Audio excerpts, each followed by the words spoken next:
are back with the Buffalonian podcast. I'm Joe Callie. As always, I'm joined by none other than Dom Loss. And Dom, it's week 11. It's Chiefs week. We've finally arrived. The undefeated Kansas City Chiefs are rolling into Orchard Park this coming Sunday for CBS's prime time at 4:25 p.m.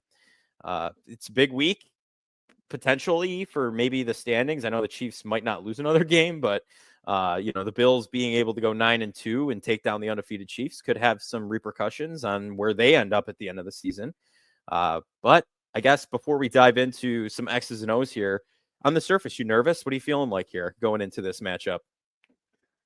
That's a good question. I think excitement. I'm not really. I mean, I'm going to say not nervous until it's like 10 nervous minutes excitement. Like it's a little mix of the both. Yeah. I mean, I did last night. The NFL Throwback YouTube channel usually does one kind of throwback game a week on a matchup. So like a couple weeks ago, the Falcons and Carolina played, and they did like a throwback matchup to 2013, so like a 30-minute highlight clip of it. Yeah. Of course, this week's was the 13-second game. How could it not be? And everyone's comment under it was like, "This is now a throwback game. I feel so old." Yeah, it's 3 years ago now? Yeah, 22, January 22. Was the pod that? No, the pod first year of the pod was the March. Absolutely just killed in Cincy. That was the divisional game we actually covered. We started the pod after. Definitely an interesting rewatch of that game. To tell you the truth, I did watch all 30 minutes of it because I just can't help myself. I feel like I can't either. Whenever I see a clip from that game, you just know it's good football. So then I just turn it off. Then I just turn it off when 13 seconds because I know what happens. But yeah, I mean, I think it's exciting. The Bills have gotten them the last 3 years in the regular season. Obviously, the Chiefs through the last 4 years in the postseason have gotten them. So I'm not one of those guys that says, "Oh, this matchup means nothing." I think that's kind of a lame. That's just kind of lame in my opinion. Like it's like, okay, like then why play the regular season games if like they don't mean anything to the playoffs? I understand what their point is, but it's like, I think the Bills have a real opportunity here to get a statement win, because if they lose this game, and I mean the Steelers would have 2 losses, but they play the Ravens, but you hypothetically don't think the Steelers are really in it. Like there's a real chance that the Chiefs are 3 games clear of everyone in the AFC. 9 games in the season for them, or 10 games in the season for them. So this is a big game for the AFC, but for the Bills, it's just about getting healthy. I think that is like the main thing. We already know that Keon's out, Dalton Cade's out. You have your bye week coming up. Does Spencer Brown with the ankle who's questionable play? Does Amari Cooper with the ankle, not the ankle, excuse me, the wrist questionable play? I think it's all about the matchup, hopefully, maybe against them. We'll see in January. Right. The health of the team there. But yeah, this is an exciting game. I mean, CBS has like every day had a different like post about it. This game will feed families. Yeah, they're just monopolized coverage of Bills Chiefs, any matchup between the two teams. I can't remember what the other game is, but there's only one, like I think it might be like Falcons Denver, Falcons Broncos, maybe the only like 4:00 game or something like that during that time window. It's on Fox, so it's literally like pretty much a standalone primetime game. Yeah. That is Tom Brady on the call for that other one on Fox? Probably, right? Probably not. I'd assume that they want to be at 1:00. Yeah.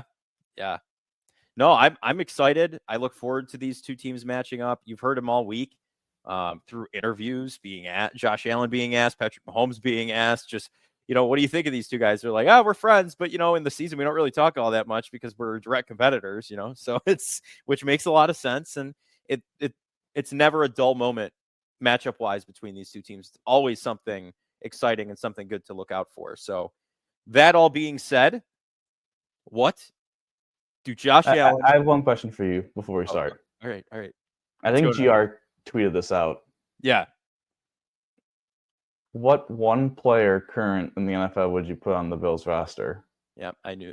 Like current player anywhere in the NFL? Anywhere. Any of the other 31 teams can be on the Bills roster.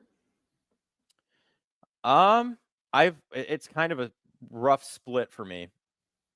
I struggle to choose between the two. One of them's Max Crosby. The just for defensive line talent, right? The other one I would say is a wide receiver. It's not Gabe Davis. Don't want him back. I would say, truthfully, his name is escaping me right now. I don't know why. I'm having the most senior moment I possibly could have. Give me. Oh my God, lost it. Well, I'll tell you go and let me just think about this. I'll tell you, there's 3 players that got brought up, and they were all very interesting to me. Well, Okay. three of the main players. One, Justin Jefferson, wide receiver, best wide receiver in the NFL. Jamar would Chase be cool. is the one I would say. Yeah, would be cool. So I can understand that one. Chris Jones, because D tackle, I think I like Crosby, but I think D tackle is a bigger need than edge with the way Groot is playing and Von playing well, and you still have AJ and some good depth guys. But the most interesting answer I saw, and the guy actually explained it not terribly, which I was intrigued by. Okay. Patrick Mahomes. Oh God. And everyone was like, "Why Allen would you lining up as a tight end?" But everyone was like, "Why would you do that? We have Allen. Like, we need like someone who can actually improve the team." And his answer was simply, "Because Patrick Mahomes would not be on the Chiefs then." Sit him on the bench. And I was like, honest to God, that might be it, because it might not. It's not. It wouldn't improve the Bills. I mean, maybe marginally if Mahomes and Allen are so close, but it would hurt the Chiefs so much, your prime competitor. Yeah. I was like, that made a lot of sense. I'm sorry. I think that might be the answer. If there's any contract negotiation in the future, that needs to be brought up. Brandon Beane needs to be like, all right, what can we do? What can we do here to really take him down? You know what? Let's sign Patrick Mahomes to the highest paid quarterback contract in the NFL and sit him on the bench. Have him play behind Josh Allen and take him away from the Chiefs. I thought, I was like, you know what? Kudos to that guy, because that was a unique answer, and he actually was able to defend. I like everyone else was like, that was a stupid point. Like, that doesn't improve the Bills really that much, but it hurts the Chiefs a lot, because then they would be starting Carson Wentz, and so then you'd have to beat Baltimore in the playoffs to get to the Super Bowl. You basically have the same team you are now, and if you feel confident about winning a Super Bowl with the team that they currently have, you hurt the Chiefs. You kill the Chiefs' chances pretty much. Your main competitor. I'm sorry. I was like, dang, that has to be it. Yeah, I'm sorry, because you killed the Chiefs. Able to defend his pick too. But that's a big now let's go on to the actual game. I thought that was interesting. Yeah, no, very interesting. So, what do Josh Allen and the Bills offense need to do to solidify this victory? What are we going to say here? Start fast. That the thing we've been saying all season. Maybe get underway quick. Go right down and score. Don't stall out. Execute well. They against the Colts, there were just a couple dumb mistakes, right? Try and limit those. I'm sitting here again, like every week we say, try to limit this stuff. You got to start fast. Like, we're the experts, but I mean, we just watch the games at the end of the day, and we're not out there on the field. But you can't let this Chiefs defense get the best of you early. Like we talked about, we did a little preview on Tuesday. They're strong up front on defense, right? Chris Jones, like you just said, it's a player you'd bring to the Bills. The offensive line needs to be working hard to keep Allen safe and open up some holes for the run game, because truthfully, I don't think the run game is going to be the biggest thing to contribute to victory for the Bills. I think it's going to be Allen passing to whatever receivers open, Curtis Samuel, Khalil Shakir. But against this Chiefs D line, I think they're more of a run stopping team. So I think you're gonna see more pass catching than anything with a limited receiver group. Keon Coleman out, Dalton Kincaid out, Amari Cooper questionable still. We don't know if he can catch a football. Like, we're still waiting on that. It's going to be tough. You're going to be playing down a lot of guys who are big in the pass catching game, but you're going to have to play a passing heavy game, in my opinion. What do you think? Yeah, I think the Chiefs are one of the best run stopping teams in the league. Yeah. So I do think it's going to be, I mean, they can't abandon the run. They're going to have to find unique ways, though, to run the ball. Do you do some fancy end arounds to Shakir or Curtis Samuel? I think this is a game where we see a lot of design Josh Allen runs. They get him on the edge of the defense. They're going to have a hard time running the ball, but they're going to have to keep grinding away and trying to wear down this front. and hope that your improved offensive line can be able to get the job done. The most important thing for the Bills is very simple on offense. There's really two things. One, well, I guess three things. One, don't turn the ball over.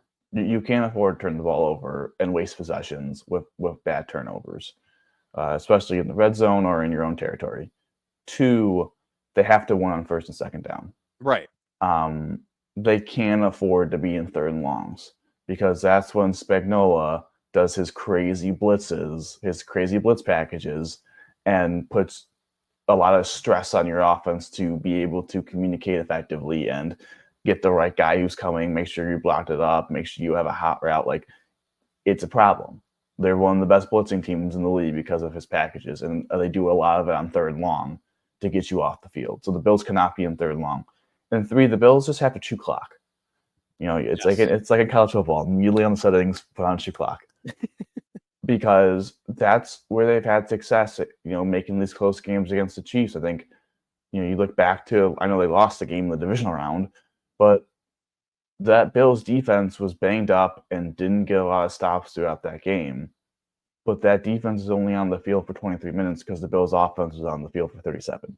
And that's kind of, I think, a good formula is that if the Bills can kind of be able to run the ball a little bit, win on first and second down, convert on third down, be aggressive on fourth down, not turn the ball over, and possess the ball, take Mahomes off the field, I think that's a big, you know, a way to have success in this game. And then finally, I don't know. We're gonna see. Hopefully, Cooper plays because I think he could put. I think we saw Cortland Sutton give McDuffie some problems last week. I think Cooper could do the same to him this week if he played. But I mean, Shakir's just gonna have to be the Swiss Army knife again. Mm-hmm. And our boy Matt Collins might have to catch. You know, might have to be that X factor again. Might have to catch a big ball down the stretch, game on the line. You know, maybe you're forgetting Dawson Knox though. He could be a big contributor in this game. True. Dawson Knox, the Chiefs have not guarded tight ends well all season long, and a lot of people, you know, previewing this matchup before the Kincaid really not to say news because everyone knew he was injured before last game, but everyone not knowing if he's going to play or not, kind of a deal. Mm-hmm. Everyone was like, "Man, this could be a big matchup coming up for Kincaid against this Chiefs defense because they do not cover tight ends well," and that opportunity has now come to your boy Dawson Knox. It has. So, and Dawson Knox has had a history of catching some big plays against the Chiefs. You know, had the game-winning touchdown in 22, long touchdown 21, had the opening touchdown in the 2020 AFC Championship game. So he did, Dawson Knox has had his fair share of success against this Chiefs team throughout the years he's played. So it's his time to shine. Yeah, I mean, this is why we pay you so much money to be the tight end too. He's gonna be like, listen. To all the haters out there, this is what I've been getting paid for all along. This game right here, Week 11. But no, I think it'll be interesting for sure. But the defense, the Bills' defense, we talked about this a little bit on Tuesday too. Kansas City's interior offensive line is nothing to scoff at by any means. The Bills, they're gonna have to really seal that up. But their tackle situation on the outside is where you're going to see Von Miller and Greg Rousseau having a field day. Maybe AJ Epinesa. He likes to get involved sometimes and get a little frisky. But I truthfully look at this and say, yeah, this game's going to be one up front. It's going to be pressuring Patrick Mahomes, making him uncomfortable in the pocket. He's going to scramble around. He's going to make unbelievable plays. You're playing against not a mirror image, a slightly better mirror image of your own quarterback, right? I mean, he puts the team in a position to win in games they should not win. And you're going to have to deal with that. But getting pressure on him is step number one. Of course, you're going to have to contain Travis Kelce. That's always a big part of the matchup with the Bills and Chiefs. But I think you make Mahomes uncomfortable, move around in the pocket, outside of the pocket. That's step one into disconnecting that offense as a whole. What do you think? I think the Chiefs are going to have a very similar plan to the Bills. Mm-hmm. The Chiefs run the ball, do not have a lot of explosive runs. They're 32nd in the NFL in explosive run rate, but they're fourth in success, or top 5 in success. Which means that they run the ball very well for 4 to 5 a pop. They're just not going to break it for 15. Kind of a grind you out kind of style of this offense. And I think we're going to learn a lot about this Bills defense coming in after this matchup, because the Chiefs up front, as you alluded to, with Trey Smith, Creed Humphrey, and Joe Tooney, like those three are Pro Bowl, all pro caliber interior offensive linemen. And we've been talking about, the interior defensive line has struggled all year, and I think the Chiefs are going to really run at them and really challenge them to make plays in the run game, and they're going to have to, because we could be in a situation where Josh Allen is only on the field for 23 minutes, like Patrick Mahomes was. Like they could possess the ball for that long, especially if Mahomes takes care of the ball. So it's going to have to be a big game from Von Miller. You're going to have a big game from Greg Rousseau, AJ Epinesa. Like those edges have to impact the passing game, and then it has to be a complete team effort in the run game. I'm not going to, and I believe in the secondary, having Taron back there. Safeties, we'll see. I mean, they're going to probably get tested. Yeah, the ball hawking safety and DeMar Hamlin back there. Yeah, but I would say a little concerned, not a lot concerned about this interior defensive line, because we saw it last year in the divisional round. Mm-hmm. What really lost the Bills the game is that Ed Oliver got they double teamed Daquan Jones, and they let Ed Oliver go 1-on-1 with Joe Tooney, and Joe Tooney didn't lose a single rep. Mm-hmm. Yeah. And that was a big reason why the Chiefs were able to win that game, is that they just dominated the Bills' interior D line, and they couldn't get pressure, and they're going to have to. Like I don't know what to say. Like if they don't, the Bills have no chance of winning the game, nada, because they won't be able to stop them. And this is a offense that is not one of those prime Chief offenses. Like they are vulnerable, but their strengths kind of align a little bit with the Bills' weaknesses a little bit. So I don't know. It's nerve-wracking, but again, the best player on the field is going to have to be Greg Rousseau, because he's your best run defender. He's going to be able to get out the run, and he's going to have to, whether he's against, Von usually runs against the right tackle, so that's going to be Taylor, but he's going to get a lot of reps against that left tackle. Either it's going to be the rookie or Wanya Morris, and both of them are trash. Like, it's just simple as that. Like, they aren't good. Yeah. So, and that's been a problem with the Chiefs all season long, has been that position, and the Bills have to take advantage. If they don't get production from that side, again, they don't have a chance. No, you're absolutely right. I mean, we talk about Josh Allen putting the cape on. It's time for Greg Rousseau to don the cape and wear it proudly on the defense this week. But moving to X factors here, spoiled mine a little bit. I think Dawson Knox, like you said, the Chiefs historically they're not great at guarding tight ends. The Dawson Knox is, like you said, had a history of kind of cutting up the Chiefs, having some big plays, and I think that's going to continue, especially in the red zone. I think Knox is going to be a big target in the end zone. You're looking for a big target who's able to kind of jump for a contested catch, bully his way into a touchdown.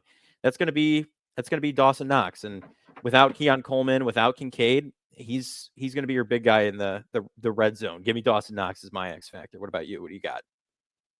I think my X factor is going to be, well, first it's Matt Rice's revenge game. Oh, yes. You're right. I totally forgot about that. The Funk God returns.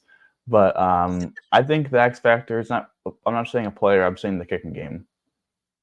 Tyler Bass has gotten confidence kicking the 61-yard field goal. He's been used to kicking in these Buffalo conditions, right? Mm-hmm. Spencer Schrader now is kicking for Kansas City because Harrison Butker is on IR.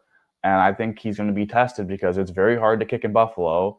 And knowing Schrader from his times in Notre Dame as being a fan, he has what I like to call leg arrogance, which is he can kick it really high and really far, but he's sometimes not very accurate. And I think the wind could play a big factor in his performance. And if he slips up and Tyler Bass comes through, I think that those points may be the difference in the game. So I think the X factor of the game will be who, the kicking operations from both teams. Because special teams always find a way to special teams always make a difference in this game. We've seen it a lot over the years. 21 seconds. I think it was 13 seconds. You saw the big Tyreek Hill kickoff, the Tyreek Hill punt return, plus the Bucker made some clutch field goals. The last divisional round, we all know what happened to Tyler Bass, plus the fake punt. So the special teams and the kicking game, I think, are going to be a massive X factor to see The Bills should hypothetically in the kicking game have a massive advantage with a rookie kicker who's never kicked in Buffalo against a veteran kicker who's starting to get hot. Oh yeah. Yeah, no, you're totally right. I like that. I like that angle. We're going special teams, special plays, special players angle on the X Factor today. But at the end of the day, Dom, who's going to be your player of the game, the MVP, if you will? I mean, I think it's a simple one to say. Yes. Greg Rousseau. Yes. That's exactly where my head was at. I think he's going to wreak havoc in the on To be slightly different, I will say Josh though. Mm-hmm. I think Greg has the best matchup, but Allen's going to have to get the job done. Josh is going to have to be Josh, and hopefully we see the beast unleash. Stop giving Devin Levi that title. Give the real man, the title. Let Devin Levi unleash the beast in Rochester. Oh wait, they're running 3 goalies again. But yeah, I mean, I think Josh. I don't know if he's going to throw for 300 because I don't know if it's going to be that type of game. But I definitely think he's going to rush for 50 yards, rush for a touchdown, pass O.J. Simpson on second on the all-time list. And I think he's 3 touchdowns behind either tying or I can't remember if he's tying or breaking Jim Kelly's total touchdown record, but I think he's going to break that as well. Yeah. So I think 300 total yards of offense, 4 scores for Josh. I like it. I think we see a hurdle as well. He kind of likes to do that against the Chiefs. A couple instances of those. So, listen, it's going to be a good game. I think it might come down to it. Moving to predictions here. As much as I want to not be a homer, I think the Chiefs have looked beatable this season. I think they've taken games down to the last minute. This is going to be a close one. Maybe Tyler Bass has another winner right at the buzzer. Another big kick right at the buzzer. Who knows? But the Bills defeat the Chiefs 34-31. I think it's going to be close. What do you think? I got the Bills winning 29-28. Oh, a close one. What is that? A safety happen or like 2-point conversion or what happens?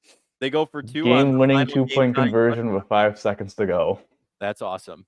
If that happens, I owe you a bag of chips, whatever you want, party size. Okay. Right, we'll put that in writing. Yeah, we'll get it. We'll get it done. But without further ado, it's Chiefs Week. That's going to wrap up this edition of the Buffalonian podcast, Betting on the Bills. I'm Joe Cali. As always, I'm joined by none other than Dom Loss, and we'll talk to you on Tuesday after this one wraps up. Dom, how do we always end these, buddy? Go Bills, baby. Go Bills.